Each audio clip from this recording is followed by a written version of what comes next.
Hey guys, how's it going? Just checking in with everybody. Wanted to give everyone an update of what's going on. 2020 has been crazy. COVID's nuts. Life is not as what it normally is. And on top of that, I've been stuck in the hospital waiting for a heart transplant. I'm sure you've seen some posts from Lindsay and my family saying there was a little hiccups or some big incidents that happened over the last couple of weeks. So I always want to take the time and give an update to all my friends, family, cheerleaders, everybody, as you deserve it. And normally I don't like to talk about this stuff. I've never used my heart condition as an excuse. I've always powered through it. Most of the people I meet don't even realize I have a heart condition. So a couple weeks ago, I went down for a test to see how my heart pressures were. Unfortunately, when the results came back, my heart pressures were up, which is not a good thing because it makes the likelihood of surviving a transplant less and less. So a debate began between all the amazing doctors here. They had a debate. Do they send me home and let me live a real life, not stuck in the hospital, or they fight through it and we go through everything and see what we can do and fight to the end. So we changed some meds around. We did a little extra here and there, and luckily we went down and did the second test, and unfortunately results were decent, but they still weren't good enough. So put me down in the ICU. The way to make my heart pressures less is to take more fluid off. So since I came into the hospital in technically January, I've lost almost 15 kilograms, which is about, went down from 175 to 135. So pretty big weight gain. I feel a lot better. I'm still hooked up to an IV, but hey, it's what I gotta do to keep going. So then after a week in the ICU, they decided to retest my pressures again. And the results came back actually positive. They were happy. They feel like they can still transplant me. They can still make it happen. So there is a little rush on it and a little priority. Can't thank the doctors enough for sticking by my side and not giving up. Because there was some dark days where I was like, I'd rather just be at home than stuck in this hospital.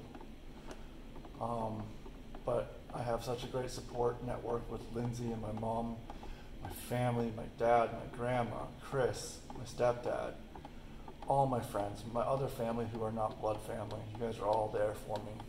Lindsay, the Hawes, biggest cheerleaders I've ever met. So they brought me back up to the floor, trying to keep my weight down, and we're just waiting and seeing what we can do. Hopefully the answer comes soon. Hopefully we can get this and get over this, and this is just a little blimp in the spectrum of my life.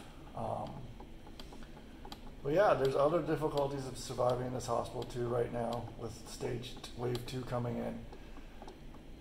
There's no visitors. Luckily, due to my circumstances, the doctors here have permitted Lindsay and my mom to come in and visit me.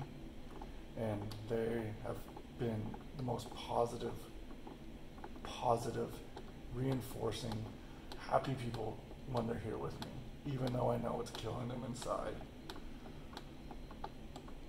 And it's hard not to get emotional because one thing you guys know is I like to make sure everyone's happy.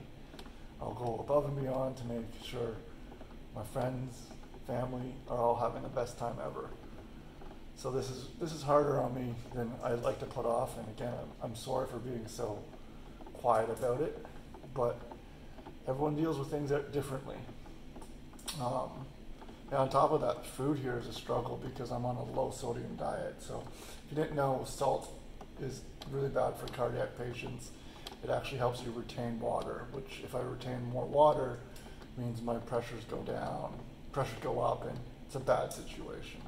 So luckily my mom and sometimes Lindsay have been cooking me food from home and allowing me to eat real food. This seems a lot easier said than done because you're now cooking stuff. You can't use salt, you can't use soy sauce, you can't use condiments. Pretty much anything that's prepackaged is hard to find. Chips are out of the question. Snacks you have to look for. You just have to do a lot of research, and it's a lot of effort. It's not just go out, get a pizza, and go there. Like, I haven't had a pizza since I've been here. Luckily, I can make burgers that are low sodium. People don't even know baked goods are full of sodium. Baking soda is crazy high in sodium, so even that's a little struggle. But we're getting through this, and hopefully one day I'll be able to challenge everyone to a low sodium cook-off, because it's a lot harder than you think, and it'll be amazing to see how creative people can get with natural flavors and just going along that way. Also, just want a big shout out to all my friends. You guys, again, I can't say it enough. Just saying hi, popping and saying hi, sending me pictures of you doing cool things, having fun, having a drink, partying, dirt biking, outside, campfires, food. All makes me happy. It gives me something to look forward to when I get out of here. And when I do get out of here, there will be a big party where we all celebrate and have a triumph of a little bit of celebration. Again, just want to say thank you to everyone. I miss my dog a lot, and luckily Lindsay brings her down when she can, and I go outside to meet her. But again, I can't thank Lindsay and my mom, stepdad Chris, for being there, sacrificing their time, their life to make sure that I'm happy, because that's a lot harder. That's a lot more than I would ever ask from anybody. The Hawes, my second family, you guys have been there since day one. I think, Dar, you're my biggest cheerleader. You guys motivate me to fight every day. Donnie, Ross, Mikey, Jack, all you guys. Cameron, up in Aussie. Steph, you guys, you're there for me. And anyone who's reached out, and sorry if I forgot. It's just a lot been going on. But special shout out to everybody. I'm doing this for you, I'm doing this for me, and I can't wait to see what our future brings us. And I'll try to keep more updates, as I think it's important to see the battle and the journey I'm going on. All right, guys, I love you all, and I'll talk to you soon.